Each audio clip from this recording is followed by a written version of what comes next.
Ça pousse chez nous, une présentation de location FGL Style, Meubles André Beaulieu, Pierre Lefebvre Toyota et Richardson International Limité.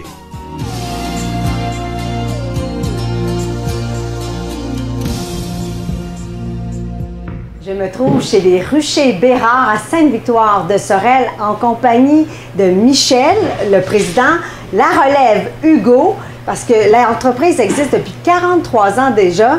Oui. C'est tout. Puis Michel Bérard, vous vous apprêtez à céder la compagnie à votre fils Hugo, 27 ans. Oui, oui. Au mois d'août, on va faire un acte notarié pour ça, là. Alors, Michel, on se trouve à l'été. Et il y a différentes saisons qui touchent la production d'abeilles. Ici, on produit 1100 ruches, 1100 ruches en production. Alors, donnez-moi un peu l'idée pour que les gens comprennent comment ça se passe du printemps à l'automne, par exemple. Bien, le printemps, ça commence tôt, là, aussitôt qu'il y a des journées ensoleillées de 5-6 degrés. On va sortir les abeilles dans la nuit dehors, là. Avant, on a soufflé les terrains pour enlever la neige, tout ça. Ouais. Après ça, ben, on fait le tour des ruches pour voir s'ils sont tous en vie. La première chose que les abeilles font, c'est le vol de propreté.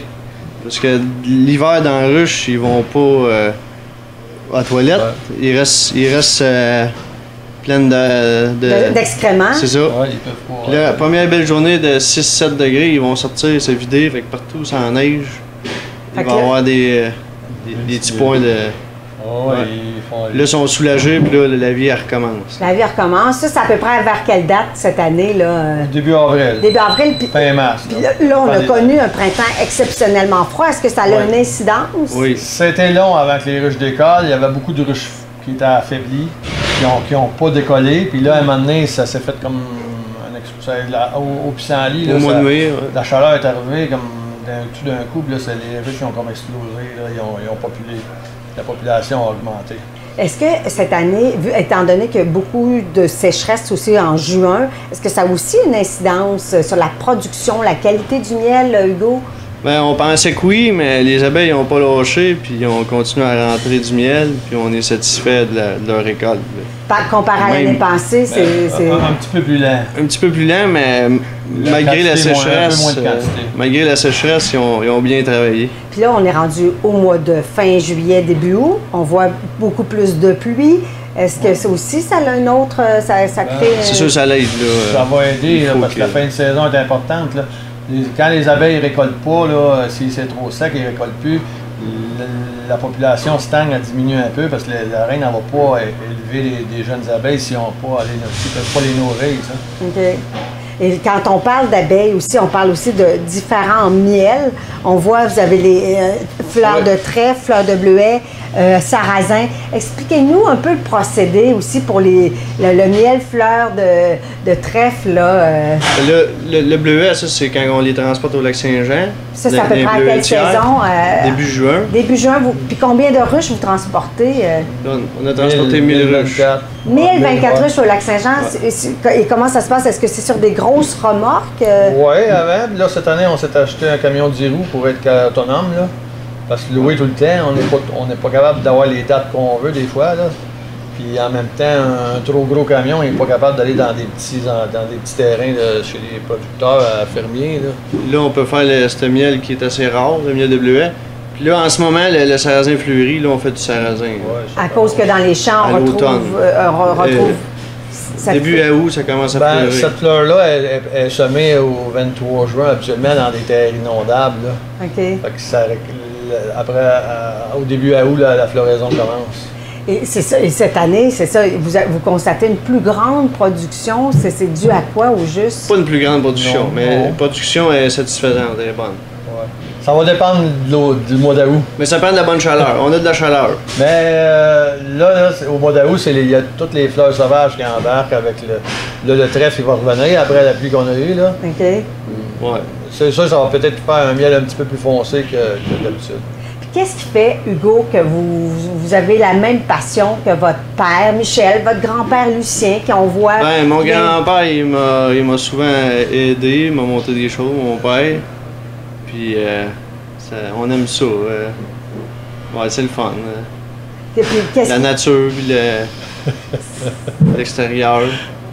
C'est d'être au contact de la nature puis de voir qu'il y a un phénomène qui se crée là, à partir d'une simple abeille aussi. Oui, mais en même temps, c'est jamais pareil à tous les jours. L'hiver, c'est d'autres choses. On fait des réparations, des boîtes. Puis à l'automne, c'est ça, on était rendu un peu à l'été, là, et à l'automne, vos tâches respectives, c'est quoi, Hugo? Moi, c'est enlever le miel. J'enlève le miel pour les descendre en bas, dans leur boîte simple. Mon père, lui, il passe, il nourrit avec du sirop dans des barils. Il y a le traitement aussi en même temps. Traitement contre les puces varroa. Traiter les... Puis ça se passe à l'automne? Ouais. Tout au mois de septembre, ça doit se faire en septembre, sinon ta ruche peut être hypothéquée après, en octobre. Là, la population de puces, elle grossit à tous les 15 jours, à double. Fait que si t'en as 5 000, ça tombe à 10 000, là, ils mangent toutes les larves. Donc, c'est vraiment des parasites comme, qui peuvent nuire à la... mais qui peuvent même détruire ils pondent leurs œufs sur les larves d'abeilles. Puis là, il y en a 8 sur une larve. La larve d'abeille, c'est 22 jours en naît. OK. Tandis que la petite bébite, elle naît à 12 jours en naît. Là, ils bouffent les larves. Là, tu n'as plus de jeunes abeilles pour passer l'hiver. Les vieilles meurent dans l'hiver. Donc, cette étape-là est très importante là, que vous faites. Là, le nourrissement, oui. On a 80 emplacements. Fait que quand on veut tout enlever le miel puis tout les nourrir, 80 emplacements, ça prend plus qu'une semaine. Puis on n'arrête pas, on tourne, on n'arrête pas. 3 semaines. Ça dépend s'il fait beau ou non.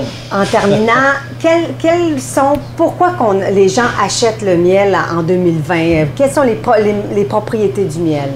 Bien, il y a eu le virus qui nous a fait vendre beaucoup de miel contre la grippe. Beaucoup plus? Le miel contient des antibiotiques naturels. Le miel non pasteurisé. Puis il y a des enzymes aussi pour la digestion. Fait que ça c'est bon pour la santé. C'est naturel. Puis pour que les gens comprennent, un miel ici qu'on fabrique non pasteurisé, ça veut dire quoi? Ça signifie quoi? On est une ferme biologique, nous. On n'utilise aucun produit nocif. C'est tout bio, nous autres. C'est rare quand même, les fermes bio. C'est bio, ça. Puis en terminant, les gens peuvent trouver votre miel à quel endroit dans la région? Moi, j'en ai dans les commerces comme Provigo, IGA, Métro. On fait de la livraison à peu près à 50 km jusqu'à Longueuil. Trois-Rivières aussi. Trois-Rivières, puis Saint-Gabriel, Nicolette. Là. Et Hugo, tes projets pour prendre la relève, est-ce que tu rêves, t'aspires à quelque chose ou... Moi, je m'attends que ça aille bien, puis qu'on continue notre bonne production. Puis tu suis ton mentor, c'est Lucien, Michel, tu suis dans les traces de ton mentor? Oui. Parfait. Bien, merci beaucoup pour cette belle entrevue. Et on invite les consommateurs à encourager une entreprise qui existe depuis 43 ans à Sainte-Victoire-de-Sorel, les Ruchers Bérard.